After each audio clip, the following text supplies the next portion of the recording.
일본어 교육계가 발칵 뒤집혔습니다. 2000년 넘게 지켜온 한자의 벽이 무너지기 시작했죠. 도쿄의 언어학자들은 불가능이라 단정했습니다. 그런데 일본 Z세대는 굴복 대신 방역을 선택했습니다. 어려운 한자 대신 한글을 쓰기 시작한 겁니다. 인스타그램이 요동쳤고 트위터가 들끓었습니다.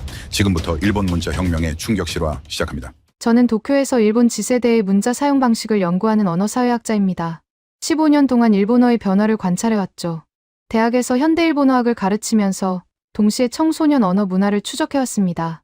일본어는 세계에서 가장 복잡한 문자 체계를 가진 언어 중 하나입니다. 한자, 히라가나, 가타카나 이 세 가지를 동시에 사용해야 하죠.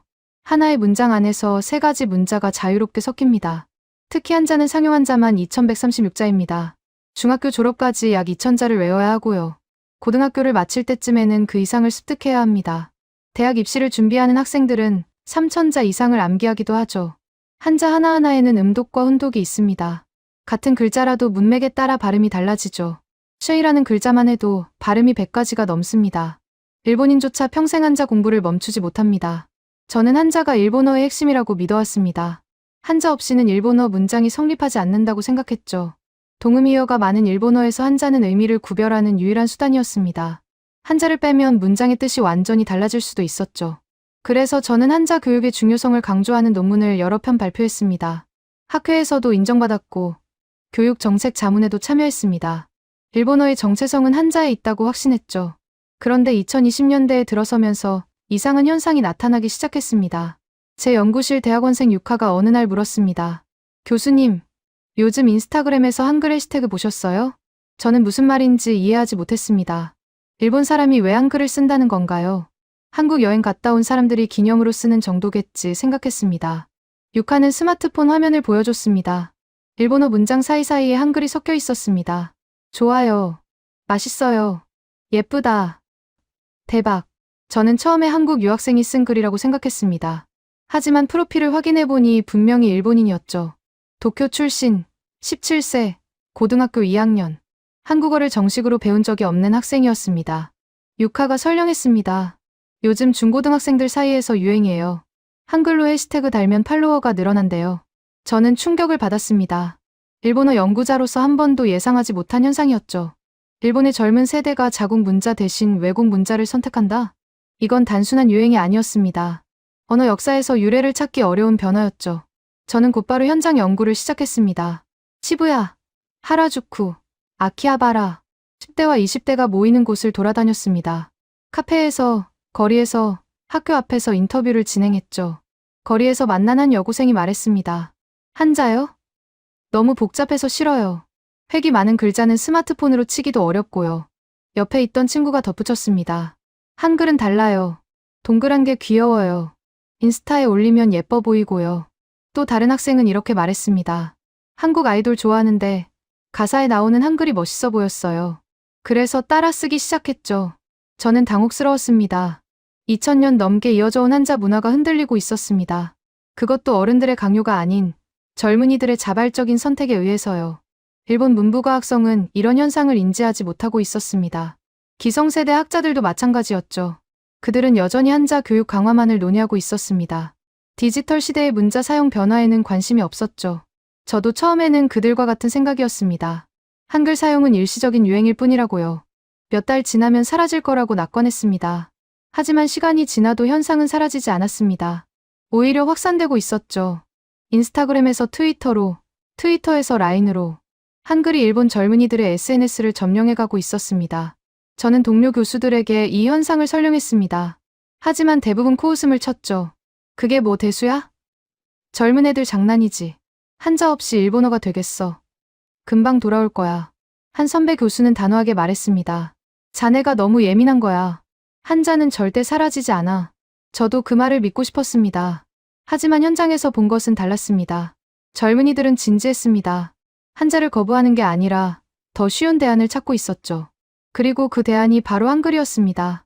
저는 연구 방향을 완전히 바꿨습니다. 한자의 역사가 아닌 한자를 버리는 젊은이들을 추적하기로 했죠. 왜 한글인지, 어떻게 퍼지는지, 어디까지 확산될지. 그 과정에서 저는 예상치 못한 진실을 발견하게 됩니다. 일본 문자 문화가 근본부터 흔들리는 순간을 목격하게 되죠. 저는 그때까지도 몰랐습니다. 이 작은 변화가 일본 사회 전체를 뒤흔들 거라는 것을요. 저는 본격적인 현장 조사에 착수했습니다. 2023년 봄, 도쿄 시부야의 한 카페에서 첫 번째 그룹 인터뷰를 진행했죠. 참가자는 16세에서 22세 사이의 여성 8명이었습니다. 먼저 기본적인 질문을 던졌습니다. 평소 SNS에서 어떤 문자를 주로 사용하나요? 예상대로 히라가나와 가타카나가 먼저 나왔습니다. 하지만 곧바로 의외의 대답이 이어졌죠. 한글이요. 해시태그 달 때 꼭 써요. 19세 대학생 미사키가 말했습니다. 그녀는 스마트폰을 꺼내 자신의 인스타그램을 보여줬죠. 화면에는 일본어 문장과 함께 한글 해시태그가 가득했습니다. 좋아요. OOTD. 맛집. 카페스타그램. 일본어를 전혀 모르는 사람이 보면 한국인 계정이라고 착각할 정도였습니다. 저는 물었습니다. 한국어를 배운 적 있나요? 미사키가 고개를 저었습니다. 아니요. 그냥 인스타에서 많이 보니까 따라 쓰는 거예요. 옆에 있던 17세의 고등학생 하루카가 끼어들었습니다. 저도요. 한글 뜻은 잘 몰라요. 근데 예뻐서 써요. 저는 당혹스러웠습니다. 의미도 모르면서 문자를 사용한다. 언어학자로서 이해하기 어려운 현상이었죠. 하지만 그들에게는 나름의 논리가 있었습니다. 하루카가 설명했습니다. 한자는 획이 너무 많잖아요. 스마트폰으로 치려면 변환도 해야 하고 귀찮아요. 일본어 입력 방식의 문제였습니다. 일본어를 스마트폰으로 입력하려면 복잡한 과정을 거쳐야 합니다. 먼저 히라가나나 로마자로 발음을 입력합니다. 그 다음 변환 버튼을 눌러 한자 후보를 확인하죠. 여러 개의 한자 중에서 원하는 것을 선택해야 합니다. 예를 들어 생각하다라는 뜻의 단어를 입력한다고 해보죠. 로마자로 오모라고 치면 스, 샹, 이 등 여러 한자가 뜹니다. 그 중에서 맞는 것을 골라야 하는 겁니다. 이 과정이 젊은 세대에게는 답답하게 느껴졌습니다. 속도가 생명인 SNS 환경에서 치명적인 단점이었죠. 21세 대학생 유이가 말했습니다. 친구들이랑 라인으로 대화할 때 한자 변환하느라 시간 낭비하기 싫어요. 그래서 그들은 대안을 찾기 시작했습니다. 히라가나만 쓰면 문장이 유치해 보였죠. 가타카나는 외래어 느낌이 강했고요. 그때 눈에 들어온 것이 한글이었습니다. 유이가 계속 설명했습니다. K-팝 뮤직비디오 보다가 한글 자막 보면 되게 세련돼 보이거든요. 한글은 일본 젊은이들에게 새로운 미적 기호로 다가왔습니다. 복잡한 한자와 달리 둥글둥글하고 단순해 보였죠. 인스타그램 피드에 올렸을 때 시각적으로 예쁘다는 평가를 받았습니다. 16세 고등학생 리나가 덧붙였습니다. 한글 해시태그 달면 한국 팔로워도 생겨요. 좋아요 수가 확 늘어나요. 실용적인 이유도 있었던 겁니다. 한글 해시태그를 사용하면 한국 사용자들의 눈에 띄게 됩니다. 국경을 넘어 팔로워를 확보할 수 있었죠. 저는 그들의 스마트폰을 하나씩 살펴봤습니다. 놀라운 공통점을 발견했죠. 8명 중 7명이 한글 키보드를 설치해놓고 있었습니다. 한국어를 할 줄 모르면서도요. 미사키가 시연을 해줬습니다. 이렇게 자음이랑 모음 누르면 바로 글자가 완성돼요. 한자처럼 변환 안 해도 되고요. 한글의 조합 원리가 그들에게 신선하게 다가왔습니다. 자음과 모음을 누르면 즉시 글자가 만들어지니까요. 변환 과정 없이 바로 눈에 보이는 결과물이 나왔습니다. 저는 질문을 바꿨습니다. 그러면 한자는 앞으로 안 쓸 건가요? 잠시 침묵이 흘렀습니다. 그들도 확신은 없어 보였죠. 하루카가 조심스럽게 대답했습니다. 학교에서는 써야죠. 시험에 나오니까. 근데 SNS에서는 굳이 안 써도 될 것 같아요. 공적인 영역과 사적인 영역의 분리였습니다. 학교, 직장, 공식 문서에서는 한자를 사용하대요. SNS, 메신저, 일상 대화에서는 다른 문자를 쓰겠다는 겁니다. 저는 그 말에서 거대한 균열을 감지했습니다. 일본어의 이중 구조가 형성되고 있었죠. 인터뷰가 끝난 후 저는 카페 밖으로 나왔습니다. 시부야 스크램블 교차로가 눈앞에 펼쳐졌죠. 수천 명의 사람들이 오가고 있었습니다. 저 중에 얼마나 많은 젊은이들이 한글을 쓰고 있을까요? 문득 그런 생각이 들었습니다. 저는 추가 조사를 결심했습니다. 온라인 공간에서 한글 사용 현황을 직접 확인해보기로 했죠. 연구실로 돌아와 인스타그램을 분석했습니다. 일본인 10대 사용자들의 계정을 무작위로 100개 추출했죠. 결과는 충격적이었습니다. 100개 계정 중 43개에서 한글 해시태그가 발견됐습니다. 거의 절반에 가까운 비율이었죠. 가장 많이 사용된 해시태그는 좋아요였습니다. 그 다음이 OOTD, 먹스타그램, 카페 순이었죠. 저는 이 결과를 학회에 보고하기로 했습니다. 하지만 동료들의 반응은 차가웠죠. 그게 연구 주제가 되나? 젊은이들 유행이잖아. 한 교수가 비웃듯이 말했습니다. 다른 교수들도 동조했죠. 한자 교육을 강화하면 해결될 문제야. 일시적인 현상에 과민 반응하지 마. 저는 반박할 수 없었습니다. 아직 데이터가 부족했으니까요. 하지만 현장에서 느낀 감각은 달랐습니다. 이건 단순한 유행이 아니었습니다. 무언가 근본적인 변화가 시작되고 있었죠. 저는 혼자서라도 연구를 계속하기로 했습니다. 일본 전역의 지세대를 대상으로 대규모 설문조사를 준비했죠. 그리고 그 과정에서 예상치 못한 조력자를 만나게 됩니다. 한국에서 온 교환학생이었죠. 그 학생은 일본 젊은이들의 한글 사용에 대해 저보다 훨씬 많은 것을 알고 있었습니다. 저는 인터뷰 데이터를 정리하면서 한 가지 의문이 생겼습니다. 한글 해시태그는 이해가 됐죠. 팔로워 늘리기, 입력 편의성, 시각적 예쁨. 나름의 이유가 있었습니다. 하지만 그것만으로는 설명되지 않는 현상이 있었습니다. 저는 인터뷰 대상자들의 SNS 계정을 다시 분석했습니다. 해시태그가 아닌 다른 부분을 집중적으로 살펴봤죠. 그리고 발견했습니다. 닉네임이었습니다. 100개 계정 중 27개가 한글 닉네임을 사용하고 있었습니다. 별이, 하늘, 소라, 유나, 사랑. 분명히 일본인인데 한글로 자신을 표현하고 있었죠. 저는 의아했습니다. 해시태그는 기능적 사용입니다. 검색에 노출되고 싶어서 쓰는 거죠. 하지만 닉네임은 다릅니다. 자기 정체성을 규정하는 이름입니다. 그걸 외국 문자로 쓴다는 건 전혀 다른 차원의 문제였죠. 저는 닉네임에 한글을 쓴 사용자들을 추적했습니다. 그중 10명에게 연락해서 추가 인터뷰를 요청했죠. 7명이 응했습니다. 첫 번째 질문은 단순했습니다. 왜 한글로 닉네임을 지었나요? 17세 고등학생이 대답했습니다. 일본 이름보다 예뻐 보여서요. 19세 대학생은 이렇게 말했습니다. 한국 아이돌 이름 같아서 기분 좋아요. 21세 직장인은 다른 이유를 댔습니다. 일본 이름 쓰면 평범해 보이잖아요. 한글 쓰면 특별해 보여요. 저는 대답들을 분류했습니다. 크게 3가지로 나눌 수 있었죠. 첫째, 심미적 이유. 한글이 시각적으로 예쁘다는 겁니다. 둥글둥글한 형태가 일본 문자보다 귀엽게 느껴진다고 했죠. 둘째, 동경의 표현. 한국 문화에 대한 선망이었습니다. K-팝 아이돌처럼 보이고 싶다는 욕구가 닉네임에 반영된 겁니다. 셋째, 차별화 욕구. 또래 집단에서 튀고 싶다는 심리였죠. 일본 이름은 흔하지만 한글 이름은 특별해 보인다는 겁니다. 저는 3번째 이유에 주목했습니다. 차별화 욕구는 유행의 핵심 동력이니까요. 누군가가 한글 닉네임을 쓰면 눈에 띕니다. 그걸 본 다른 사람도 따랐습니다. 점점 더 많은 사람이 쓰게 되죠. 하지만 역설이 발생합니다. 너무 많은 사람이 쓰면 더 이상 특별하지 않게 됩니다. 그러면 또 다른 차별화 수단을 찾게 되죠. 저는 이 패턴이 어디까지 진행됐는지 확인하고 싶었습니다. 한글 사용이 닉네임을 넘어 다른 영역으로 확산됐는지요. 다시 SNS를 분석했습니다. 이번에는 프로필 소개 글을 집중적으로 봤죠. 결과는 예상을 뛰어넘었습니다. 100개 계정 중 34개가 프로필에 한글을 포함하고 있었습니다. 사랑해, 행복하자, 오늘도 화이팅. 일본어 문장 사이에 한글 문구가 박혀 있었죠. 마치 장식품처럼요. 저는 패턴을 분석했습니다. 주로 긍정적인 의미의 단어가 사용됐습니다. 사랑, 행복, 꿈, 희망, 예쁘다. 부정적인 단어는 거의 없었죠. 한글이 긍정적 이미지와 연결되어 있다는 증거였습니다. 저는 왜 그런지 곰곰이 생각했습니다.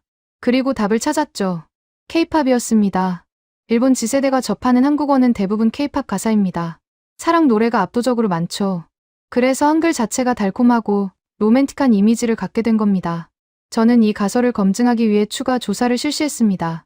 일본 지세대가 한국어를 처음 접한 경로를 물었죠. 결과는 명확했습니다.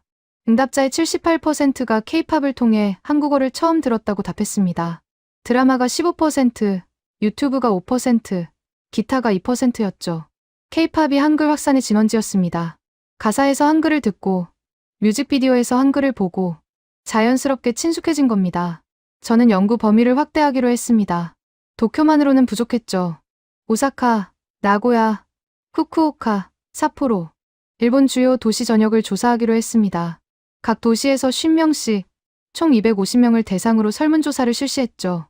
연령대는 15세에서 24세까지로 한정했습니다. 결과를 집계하는 데 2달이 걸렸습니다. 하지만 기다릴 가치가 있었죠. 데이터는 충격적이었습니다. SNS에서 한글을 사용한 적 있다고 답한 비율이 전체의 47%였습니다. 거의 절반이었죠.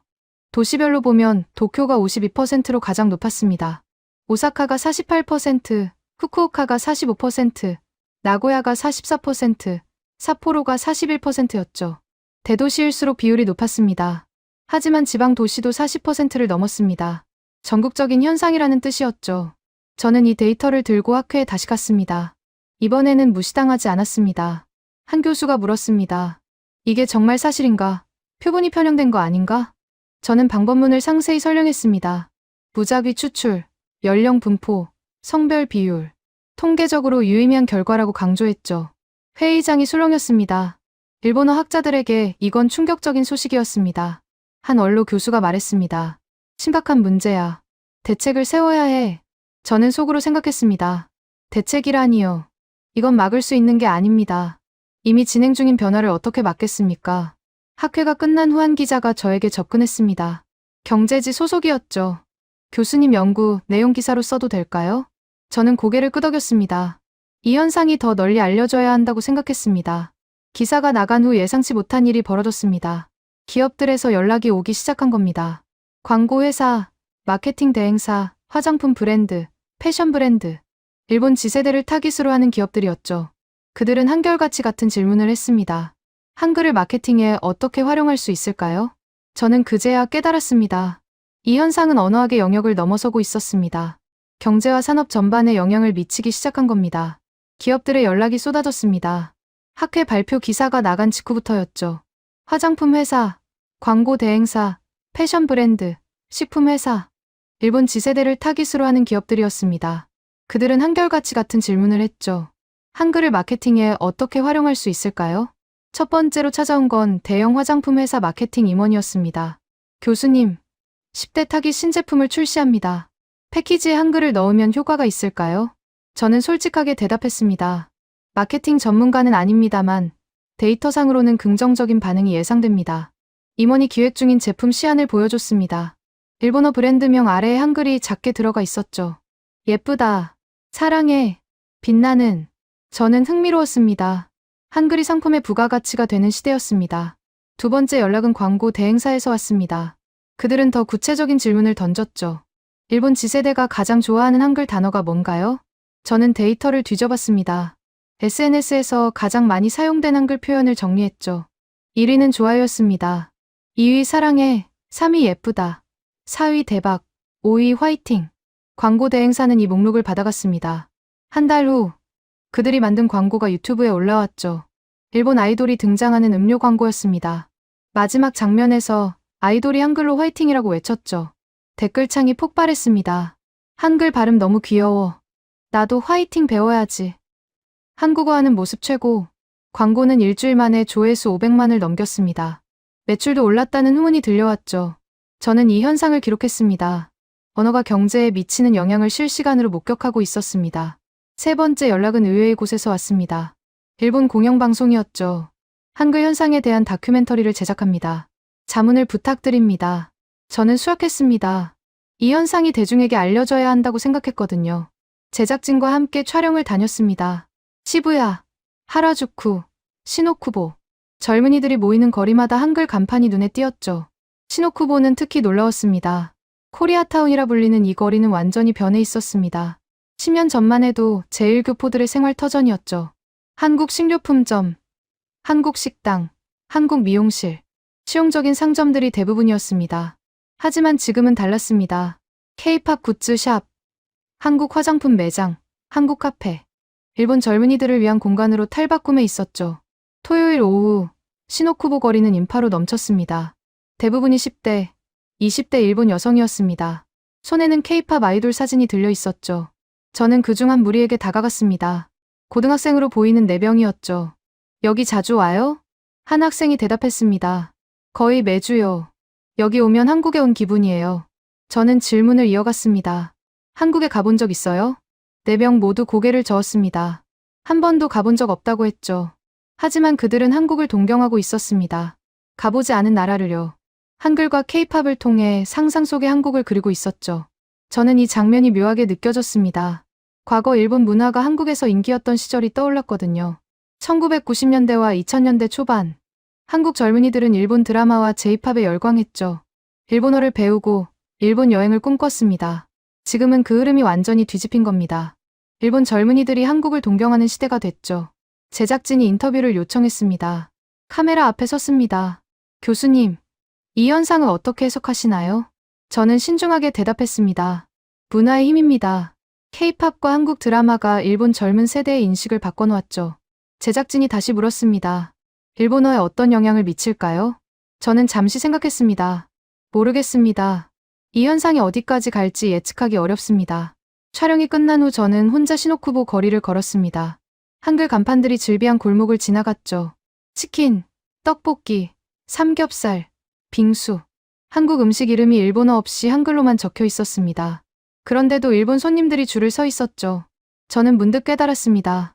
한글이 더 이상 외국 문자가 아니라는 것을요. 적어도 이 거리에서는요. 일본 젊은이들에게 한글은 이미 일상의 일부가 되어 있었습니다. 읽을 수 있든 없든 상관없이요. 그냥 자연스럽게 받아들이고 있었죠. 연구실로 돌아와 보고서를 작성했습니다. 현장에서 관찰한 내용을 정리했죠. 그리고 한 가지 가설을 세웠습니다. 한글 사용은 단순한 유행이 아니다. 일본 젊은 세대의 문화적 정체성 변화를 반영하는 현상이다. 이 가설을 검증하려면 더 깊은 연구가 필요했습니다. 일본 Z세대의 문화 정체성에 대한 심층 인터뷰. 그것이 다음 목표였죠. 하지만 그 연구를 시작하기도 전에 예상치 못한 사건이 터졌습니다. 일본 사회 전체를 뒤흔든 논쟁이었죠. 한 보수 정치인이 공개적으로 발언한 겁니다. 일본 젊은이들이 한글을 쓰는 건 국가적 수치다. 그 발언은 인터넷을 폭발시켰습니다. 찬반 논쟁이 격렬하게 벌어졌죠. 저는 논쟁의 한가운데로 끌려 들어가게 됩니다. 보수 정치인의 발언은 트위터에서 시작됐습니다. 최근 일본 젊은이들이 SNS에서 한글을 사용하는 현상이 심각하다. 자국 문자를 버리고 외국 문자를 쓰는 건 국가적 수치다. 이 게시물은 12시간 만에 리트윗 5만 건을 넘겼습니다. 찬반 댓글이 수천 개씩 달렸죠. 당연한 말씀이다. 일본인이면 일본어를 써야지. 뭐가 문제인가요? 그냥 재미로 쓰는 건데. 한글 쓴다고 일본인이 아닌 건 아니잖아요. 국어 교육을 강화해야 한다. 논쟁은 순식간에 번졌습니다. 텔레비전 토론 프로그램에서 다뤄졌고요. 신문 사설에도 등장했죠. 저는 그 와중에 여러 매체로부터 인터뷰 요청을 받았습니다. 한글 현상을 연구한 학자로서 의견을 달라는 거였죠. 처음에는 거절했습니다. 정치적인 논쟁에 휘말리고 싶지 않았거든요. 하지만 상황이 점점 심각해졌습니다. 일부 극우 단체가 시노쿠보에서 시위를 벌였죠. 한글 간판 철거하라. 일본에서 한국 문화 추방하라. 저는 뉴스에서 그 장면을 봤습니다. 시위대와 행인들 사이에 충돌이 벌어지고 있었죠. 한쪽에서는 우길기를 흔들었습니다. 다른 쪽에서는 K-팝 아이돌 사진을 들고 맞섰죠. 젊은 여성 한 명이 울면서 소리쳤습니다. 한글 좋아하는 게 뭐가 잘못이에요? 저는 더 이상 침묵할 수 없었습니다. 연구자로서 사실을 알려야 할 의무가 있다고 생각했죠. 다음 날, 한 뉴스 프로그램에 출연했습니다. 생방송이었습니다. 진행자가 물었습니다. 교수님, 일본 젊은이들의 한글 사용을 어떻게 보시나요? 저는 준비한 대로 대답했습니다. 이건 언어학적 현상입니다. 정치적으로 해석할 문제가 아닙니다. 진행자가 다시 물었습니다. 하지만 자국 문자를 버리고 외국 문자를 쓰는 건 문제가 있지 않나요? 저는 고개를 저었습니다. 버리는 게 아닙니다. 추가하는 겁니다. 젊은이들은 여전히 일본어를 씁니다. 한글은 그 위에 덧붙여지는 거죠. 패널로 나온 보수 평론가가 끼어들었습니다. 교수님 말씀은 너무 낙관적입니다. 한자 사용이 줄어드는 건 사실 아닙니까? 저는 인정했습니다. 네. 그건 사실입니다. 하지만 그건 한글 때문이 아닙니다. 스마트폰 환경의 변화 때문이죠. 평론가가 반박했습니다. 결국 외국 문화에 잠식당하고 있다는 거 아닙니까? 저는 단호하게 대답했습니다. 잠식이 아닙니다. 교류입니다. 과거에 한국이 일본 문화를 받아들인 것처럼 지금은 일본이 한국 문화를 받아들이는 겁니다. 방송이 끝난 후 반응이 쏟아졌습니다. 찬사와 비난이 반반이었죠. 지지하는 쪽에서는 이렇게 말했습니다.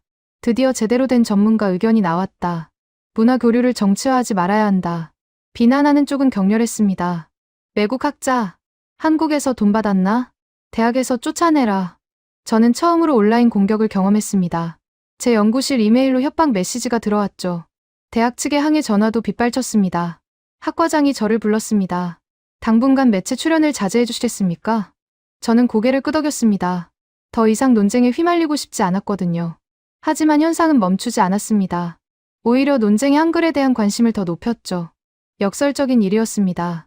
보수 정치인이 한글 사용을 비난할수록 젊은이들의 반발심이 커졌거든요. 트위터에서 새로운 해시태그가 등장했습니다. 한글 쓸 자유. 일본어와 한글이 섞인 해시태그였죠. 이 해시태그는 3일 만에 트렌드 1위에 올랐습니다. 수십만 건의 게시물이 쏟아졌죠. 젊은이들이 자신의 한글 사용 경험을 공유했습니다. 한글로 닉네임을 쓰는 이유, 한글 해시태그를 좋아하는 이유, 각자의 이야기를 풀어놓았죠. 한 19세 대학생이 쓴 글이 화제가 됐습니다. 저는 한글이 예뻐서 씁니다. 그게 왜 수치인가요? 아저씨들이 정하지 마세요. 제 SNS는 제 공간입니다. 이 글은 리트윗 10만 건을 넘겼습니다. 젊은 세대의 분노가 폭발한 겁니다. 저는 이 상황을 지켜보면서 새로운 사실을 깨달았습니다. 한글 사용은 이제 단순한 유행이 아니었습니다. 세대 갈등의 상징이 된 거죠. 기성세대는 한글 사용을 문화적 위기로 봤습니다. 젊은 세대는 그것을 자유와 자기 표현의 문제로 봤죠. 두 세대의 시각은 완전히 달랐습니다. 대화가 통하지 않았죠. 저는 연구자로서 양쪽의 입장을 모두 이해할 수 있었습니다. 기성세대의 우려도 일리가 있었습니다. 한자 사용 감소는 실제로 일어나고 있었으니까요. 일본어의 정체성이 변화하는 건 사실이었죠. 하지만 젊은 세대의 반발도 당연했습니다. 자기 표현의 자유를 침해받는다고 느꼈으니까요. 강요당하는 건 누구나 싫어하죠. 저는 이 갈등이 어떻게 해결될지 알 수 없었습니다. 하지만 한 가지는 분명했죠. 한글은 이미 일본 사회에 깊이 뿌리내렸습니다. 정치인의 발언 하나로 바뀔 수 있는 수준이 아니었죠. 논쟁이 한창일 때 예상치 못한 곳에서 반전이 일어났습니다. 일본 최대 광고 회사가 공식 성명을 발표한 겁니다. 우리는 다양한 문화의 공존을 지지합니다. 한글을 포함한 다양한 문자의 사용은 창의성의 표현입니다. 기업이 정치적 논쟁에 개입한 건 이례적인 일이었습니다. 하지만 그들에게는 이유가 있었죠. 지세대는 미래의 소비자입니다. 그들을 적으로 돌리는 건 비즈니스적으로 손해였죠. 다른 대기업들도 하나둘 비슷한 입장을 표명했습니다. 화장품 회사, 패션 브랜드, 식품 회사, 지세대를 타깃으로 하는 기업들이었죠. 기업들의 지지는 논쟁의 흐름을 바꿨습니다. 보수 진영의 목소리가 조금씩 잦아들었죠. 경제적 현실이 정치적 이념을 이긴 겁니다. 저는 이 과정을 지켜보면서 묘한 감정을 느꼈습니다. 한글의 운명이 시장 논리에 의해 결정되는 게 씁쓸하기도 했죠. 하지만 결과적으로 젊은이들은 자유를 지켰습니다. 그것만으로도 의미가 있었습니다. 논쟁이 수그러든 후 저는 다시 연구에 집중했습니다. 하지만 이제 관점이 달라져 있었죠. 한글 사용은 언어학적 현상만이 아니었습니다. 사회적, 정치적, 경제적 현상이기도 했죠. 저는 연구의 틀을 확장하기로 했습니다. 그리고 그 과정에서 더 놀라운 변화를 발견하게 됩니다. 논쟁이 잠잠해진 건 2024년 여름이었습니다. 저는 그 사이 밀린 연구를 정리하고 있었죠. 그런데 이상한 데이터가 눈에 들어왔습니다.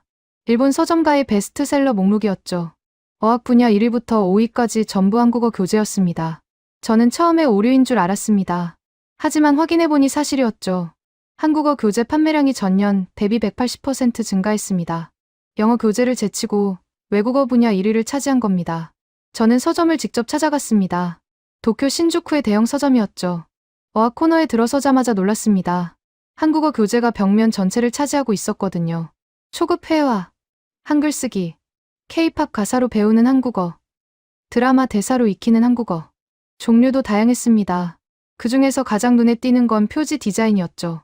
K-팝 아이돌 사진이 들어간 교재가 많았습니다. 출판사들이 지세대를 노린 게 분명했죠.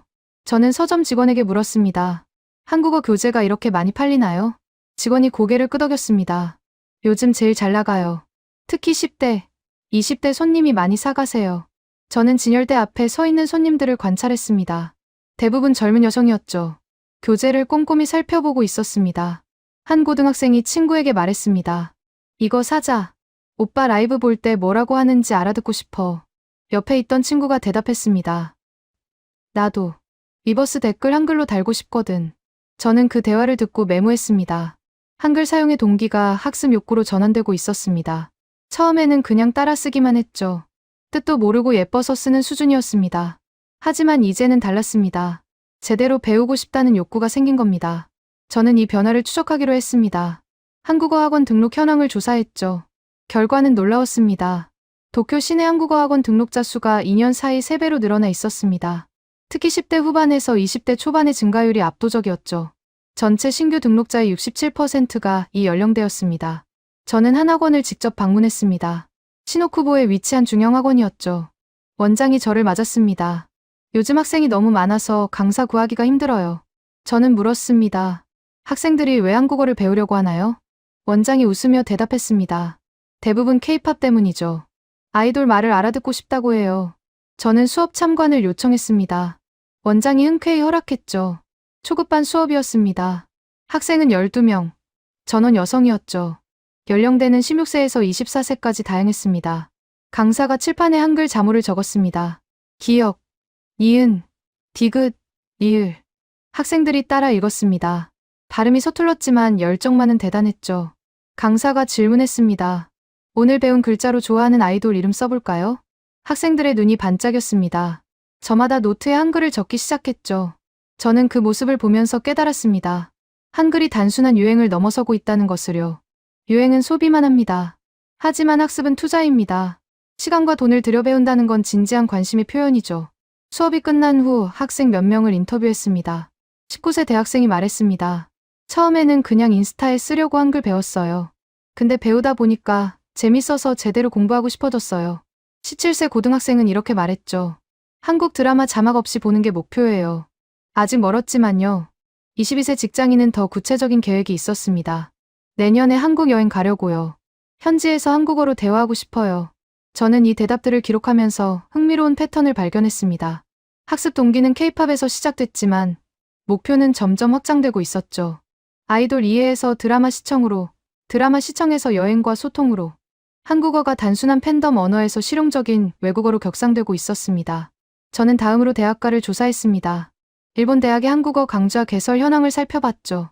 5년 전만 해도 한국어 강좌를 개설한 대학은 소수였습니다. 주로 외국어 전문대학이나 국제학부에 한정됐죠. 하지만 지금은 달랐습니다. 일반 대학의 교양 과목으로 한국어가 속속 채택되고 있었습니다. 도쿄 소재 한 사립대학의 사례가 대표적이었죠. 2023년에 처음 한국어 교양 강좌를 개설했는데 신청자가 정원의 4배를 넘겼습니다. 추첨을 해야 했죠. 담당 교수가 인터뷰에서 말했습니다. 이런 인기는 처음이에요. 영어 강좌보다 경쟁률이 높아요. 저는 이 현상의 의미를 곰곰이 생각했습니다. 일본에서 외국어 교육은 오랫동안 영어 중심이었습니다. 제2외국어로는 중국어나 프랑스어가 인기였죠. 한국어는 마이너 언어 취급을 받았습니다. 하지만 이제 그 서열이 흔들리고 있었습니다. 젊은 세대에게 한국어는 더 이상 마이너가 아니었죠. 저는 문득 불안해졌습니다. 일본어 연구자로서 복잡한 감정이 들었거든요. 한국어의 인기가 올라간다는 건 상대적으로 일본어의 위상이 달라진다는 의미일 수도 있었습니다. 적어도 젊은 세대의 인식 속에서는요. 저는 이 생각을 떨쳐내려고 했습니다. 언어 간의 경쟁 관계를 설정하는 건 학자로서 바람직하지 않으니까요. 하지만 마음 한구석에 불편함이 남았습니다. 솔직히 인정하기 어려웠지만요. 며칠 후 또 다른 충격적인 소식을 접했습니다. 일본 문부과학성의 발표였죠. 고등학교 제2외국어 선택 현황 조사 결과가 공개됐습니다. 한국어 선택 비율이 전년 대비 12% 증가했다는 내용이었죠. 아직 절대적인 숫자는 적었습니다. 하지만 증가율만 보면 모든 외국어 중 1위였죠. 이 발표는 언론에서도 다뤄졌습니다. 한국어 붐, 학교 교육까지 영향이라는 헤드라인이 달렸죠. 저는 기사를 읽으면서 한 가지 확신이 생겼습니다. 이건 이제 돌이킬 수 없는 흐름이었습니다. SNS의 유행으로 시작된 한글 사용이 정규 교육 영역까지 침투한 겁니다. 유행은 사라질 수 있습니다. 하지만 교육 과정에 들어간 건 쉽게 빠지지 않죠. 한국어는 일본 사회에 구조적으로 뿌리내리기 시작한 겁니다. 저는 연구 보고서의 결론 부분을 수정했습니다. 처음에 썼던 조심스러운 표현을 지웠죠. 대신 이렇게 적었습니다. 일본 Z세대의 한글 사용은 일시적인 유행이 아니다. 이는 일본 사회의 언어 지형을 바꾸는 구조적 변화의 시작이다. 저는 이 문장을 쓰면서 손이 떨렸습니다. 15년간 일본어를 연구해온 학자로서 인정하기 쉽지 않은 결론이었거든요. 하지만 데이터는 거짓말을 하지 않았습니다. 현실을 있는 그대로 기록하는 게 학자의 의무였죠. 보고서를 완성한 후 저는 한 달간 휴식을 취했습니다. 논쟁에 휘말린 후유증이 남아 있었거든요. 그런데 휴식 중에도 머릿속에서 한 가지 질문이 떠나지 않았습니다. 기성세대는 왜 그토록 격렬하게 반발했을까? 젊은이들이 한글을 쓴다고 해서 일본어가 사라지는 건 아니었습니다. 한자를 덜 쓴다고 해서 일본 문화가 무너지는 것도 아니었죠. 그런데 왜 그렇게 분노했을까요? 저는 이 질문에 답하기 위해 기성세대를 인터뷰하기로 했습니다. 50대 이상 일본인 30명을 대상으로 심층 면담을 진행했죠. 첫 번째 인터뷰 대상은 62세 은퇴 교사였습니다. 40년간 중학교에서 국어를 가르친 분이었죠. 저는 단도직입적으로 물었습니다. 젊은이들이 SNS에서 한글을 쓰는 것에 대해 어떻게 생각하시나요? 그의 표정이 굳어졌습니다. 솔직히 말하면 불쾌합니다. 왜 그러냐고 물었습니다. 제가 평생 가르친 게 일본어입니다. 한자의 아름다움, 히라가나의 부드러움, 가타카나의 힘. 그걸 학생들에게 전달하려고 노력했어요. 그가 잠시 말을 멈췄습니다.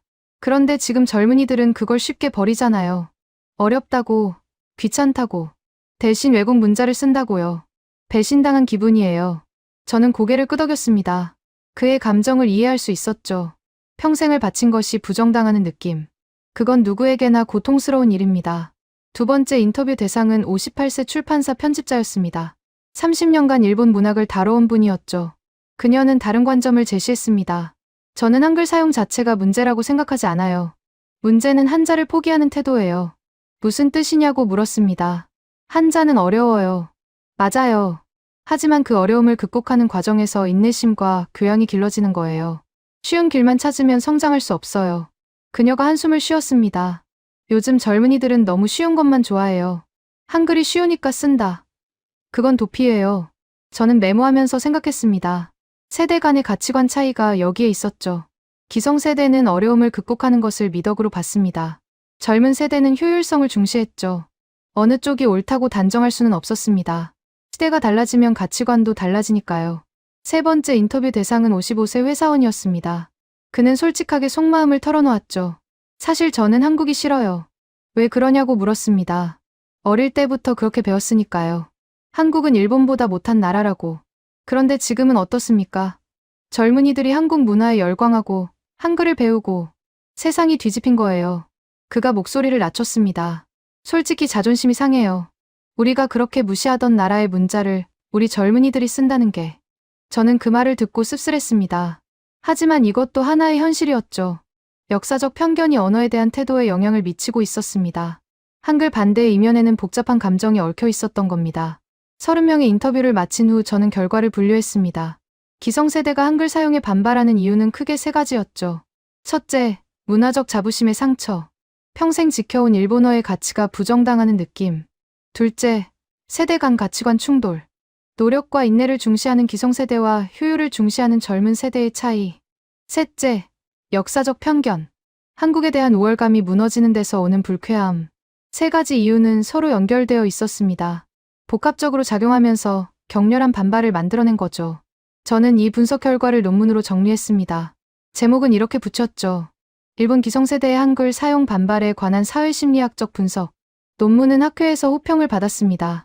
하지만 일부 동료들은 불편해했죠. 한 교수가 조용히 말했습니다. 자네, 너무 깊이 파고드는 거 아닌가? 그냥 언어 현상만 다루면 안 되나? 저는 고개를 저었습니다. 언어는 사회와 분리될 수 없습니다. 언어 현상의 배경을 이해하지 않으면 본질을 놓치게 됩니다.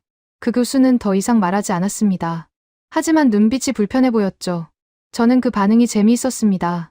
기성세대의 반발 심리가 학계 내부에도 존재한다는 증거였거든요. 논문 발표 후 의외의 곳에서 연락이 왔습니다. 한국의 한 대학이었죠. 교수님의 연구에 관심이 있습니다. 공동 연구를 제안드려도 될까요? 저는 제안을 수락했습니다. 일본 내부의 시각만으로는 한계가 있다고 느꼈거든요. 한국 측 연구진과 화상 회의를 진행했습니다. 그들은 반대 방향의 데이터를 가지고 있었죠. 한국 젊은 세대의 일본어 사용 현황이었습니다. 흥미로운 사실이 드러났습니다. 한국에서도 일본어 사용이 줄어들고 있었거든요. 과거에는 한국 젊은이들 사이에서 일본어 표현이 유행했습니다. 가와이, 오이시, 스고이. 일본 문화에 대한 동경의 표현이었죠. 하지만 최근 조사에서는 이런 표현의 사용 빈도가 감소하고 있었습니다. 대신 자국어 표현이나 영어 표현으로 대체되는 추세였죠. 한국 연구진의 해석은 이랬습니다. 한류의 성공으로 한국 젊은이들의 문화적 자신감이 높아졌습니다. 더 이상 일본 문화를 동경할 필요가 없어진 거죠. 저는 그 말을 듣고 충격을 받았습니다. 문화의 흐름이 완전히 역전된 겁니다. 과거에는 한국이 일본을 동경했고 지금은 일본이 한국을 동경하는 상황. 저는 이 변화의 의미를 곰곰이 생각했습니다. 언어는 문화의 거울입니다. 어떤 언어가 유행하느냐는 어떤 문화가 힘을 가졌느냐를 보여주죠. 일본 젊은이들이 한글을 쓴다는 건 한국 문화가 매력적이라는 뜻입니다. 한국 젊은이들이 일본어를 덜 쓴다는 건 일본 문화의 매력이 상대적으로 줄었다는 뜻이죠. 저는 일본어 연구자로서 복잡한 감정을 느꼈습니다. 학자로서는 현상을 객관적으로 분석해야 했습니다. 하지만 일본인으로서는 아쉬움이 남았죠. 한국 연구진과의 공동 연구는 6개월간 계속됐습니다. 우리는 양국 젊은 세대의 언어 사용 패턴을 비교 분석했죠. 그리고 하나의 결론에 도달했습니다. 21세기 동아시아의 문화 헤게모니가 재편되고 있다. 언어 사용의 변화는 그 가장 명확한 지표다. 저는 이 결론을 받아들이는데 시간이 걸렸습니다. 하지만 데이터는 명확했죠. 일본이 문화 수출국에서 문화 수입국으로 전환되고 있었습니다. 적어도 젊은 세대 사이에서는요. 저는 이 변화가 앞으로 어떤 결과를 가져올지 궁금해졌습니다. 그리고 그 답을 찾기 위해 마지막 연구에 착수했죠. 마지막 연구의 주제는 미래 예측이었습니다. 일본 Z세대의 한글 사용이 10년 후, 20년 후 어떤 결과를 가져올지 저는 3가지 시나리오를 설정했습니다. 첫째, 유행 소멸.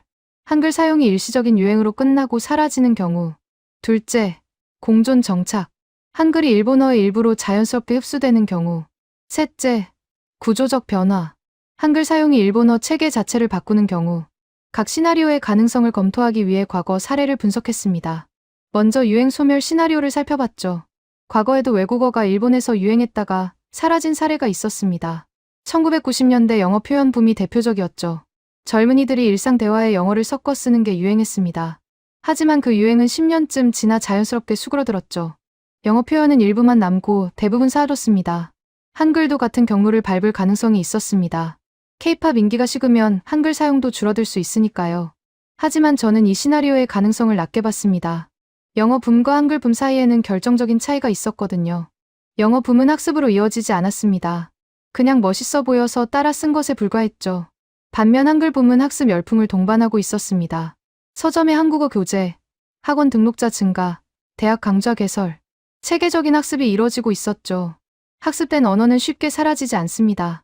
투자한 시간과 노력이 있으니까요. 다음으로 공존 정착 시나리오를 검토했습니다. 일본어는 역사적으로 외래 요소를 잘 흡수해왔습니다. 한자를 받아들여 일본화했고 서양 단어를 가타카나로 표기해 사용해왔죠. 한글도 같은 방식으로 흡수될 수 있었습니다.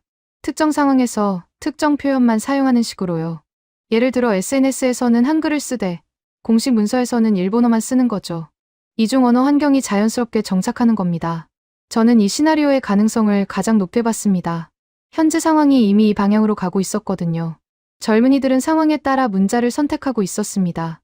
친구와의 대화에서는 한글을 섞어 쓰고 학교 과제에서는 한자를 쓰는 식으로요. 이건 언어의 유연성을 보여주는 사례였습니다. 하나를 버리고 다른 하나를 택하는 게 아니라 둘 다 사용하는 거죠. 마지막으로 구조적 변화 시나리오를 살펴봤습니다. 이건 가장 극단적인 경우였습니다. 한글 사용이 확대되면서 일본어 체계 자체가 바뀌는 시나리오죠. 예를 들어 한자 사용이 급격히 줄어들고 그 자리를 한글이 대체하는 거죠. 공식 문서에도 한글이 등장하고 교과서에 한글이 실리는 상황. 저는 이 시나리오의 가능성을 낮게 봤습니다. 일본의 보수성을 감안하면 그 정도의 변화는 수십 년이 걸릴 테니까요. 하지만 완전히 배제할 수는 없었습니다. 문화 변화의 속도는 예측을 벗어나는 경우가 많으니까요. 시나리오 분석을 마친 후 저는 현장을 다시 찾았습니다. 마지막 인터뷰를 위해서였죠. 시부야의 한 카페에서 4명이 Z세대를 만났습니다. 처음 인터뷰했던 그룹 중 2명이 포함되어 있었죠. 저는 단순한 질문을 던졌습니다. 10년 후에도 한글을 쓰고 있을 것 같아요? 19세 대학생 미사키가 대답했습니다. 당연하죠. 지금은 취미지만 나중에는 일에도 쓰고 싶어요. 어떤 일이냐고 물었습니다. 한국 관련 일이요. 통역이나 번역, 아니면 한국 회사에 취직하거나. 옆에 있던 20세 유이가 덧붙였습니다. 저도요. 한국어 자격증 따려고 공부 중이에요. 저는 놀랐습니다. 2년 전 인터뷰 때만 해도 그들은 그냥 재미로 한글을 쓴다고 했거든요. 이제는 진로와 연결시키고 있었습니다. 17세 고등학생 하루카도 비슷한 생각이었습니다. 대학에서 한국어 전공하려고요. 부모님은 반대하지만 저는 결정했어요. 부모님이 왜 반대하냐고 물었습니다. 실용성 없다고요. 영어나 중국어를 배우래요. 근데 저는 한국어가 좋으니까요. 저는 그 대답에서 세대 갈등의 추초판을 봤습니다. 부모 세대는 실용성을 강조하고 자녀 세대는 자신의 취향을 따르는 거죠. 마지막으로 22세 직장인 사야카가 말했습니다. 저는 이미 한국어 쓰는 일을 하고 있어요. 무슨 일이냐고 물었습니다. 화장품 회사 마케팅팀이에요. 한국 브랜드 담당이라 한국어 많이 써요. 그녀가 웃으며 덧붙였습니다. 면접 때 한국어 할 줄 안다고 했더니 바로 뽑혔어요. 요즘 한국어 되는 사람 많이 찾거든요. 저는 그 말을 듣고 깨달았습니다. 한글 사용이 취업 시장에서 경쟁력이 되고 있었습니다. 기업들이 한국어 인재를 필요로 하고 있었죠. 수요가 있으면 공급은 늘어납니다. 한국어를 배우는 젊은이들이 더 늘어날 거라는 뜻이었죠. 인터뷰를 마치고 카페를 나섰습니다. 시부야 거리를 걸으면서 생각에 잠겼죠. 2년 전 처음 이 현상을 발견했을 때가 떠올랐습니다. 그때는 그저 신기한 유행이라고 생각했죠. 하지만 이제는 알았습니다. 이건 유행이 아니었습니다. 일본 사회의 구조적 변화였죠. 젊은 세대의 문화적 정체성이 달라지고 있었습니다. 그들에게 한국은 더 이상 먼 나라가 아니었습니다. 한글은 외국 문자가 아니었죠. 일상의 일부였습니다. 저는 연구실로 돌아와 최종 보고서를 작성했습니다. 2년간의 연구를 정리하는 작업이었죠. 마지막 문장을 쓸 때 손이 떨렸습니다. 일본 지세대의 한글 사용은 동아시아 문화 질서의 재편을 알리는 신호다. 과거 일본이 문화를 수출하던 시대는 저물고 있다. 새로운 시대가 열리고 있다. 저는 이 문장을 쓰면서 복잡한 감정을 느꼈습니다. 일본어 연구자로서 아쉬움이 있었습니다. 일본 문화의 위상이 변하고 있다는 걸 인정해야 했으니까요. 하지만 동시에 경외감도 느꼈습니다. 한 나라의 문화가 이웃 나라의 언어 생활을 바꿀 정도로 강력해졌다는 것. 그건 분명 대단한 일이었죠. 저는 창밖을 바라봤습니다. 도쿄의 밤거리가 내려다 보였죠. 저 거리 어딘가에서 지금도 누군가가 한글을 쓰고 있을 겁니다. 인스타그램에 좋아요 해시태그를 달고 있겠죠. K-팝 가사를 따라 적고 있을 겁니다. 그들은 자신이 역사의 일부라는 걸 모릅니다. 그냥 재미있어서 하는 것뿐이죠. 하지만 그 작은 행동들이 모여 거대한 변화를 만들어내고 있었습니다. 문화의 힘은 그렇게 작동하는 겁니다. 저는 컴퓨터를 끄고 자리에서 일어났습니다. 내일부터는 새로운 연구를 시작해야겠죠. 이 변화가 어디까지 갈지 계속 지켜볼 겁니다. 그게 언어 연구자로서 저의 역할이니까요. 창문 너머로 한글 간판이 희미하게 보였습니다. 저는 그 불빛을 바라보며 조용히 미소 지었습니다.